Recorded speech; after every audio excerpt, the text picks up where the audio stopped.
Kelompok kriminal bersenjata menembaki rombongan TNI di kampung Serambakon, distrik Oksibil, Kabupaten Pegunungan Bintang pada Selasa pagi.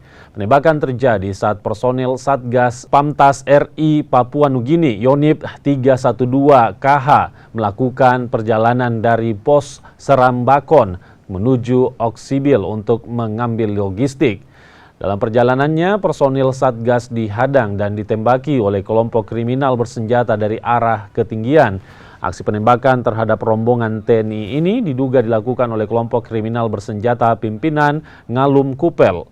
Dari kejadian ini, 3 anggota TNI alami luka di kaki dan tangan setelah terkena serpihan proyektil. Ketiganya dievakuasi ke Rumah Sakit Martin Inday, Kota Jayapura untuk menjalani perawatan medis. Jarak dari Serambakon ke Oksibil itu kurang lebih 11 km.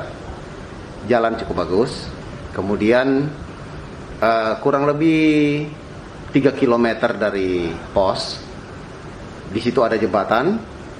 Nah, mereka mendapat tembakan dari kelompok bersenjata yang ada di sana. Mengakibatkan 1 orang terkena luka tembak, tapi itu hanya nyerempet saja di telapak kaki, jadi tidak berbahaya. Kemudian peluru itu mungkin kena dinding mobil, pecah, sehingga ada serpihan yang kena di kaki juga. Kemudian 1 anggota itu karena dia rem mendadak, sehingga dadanya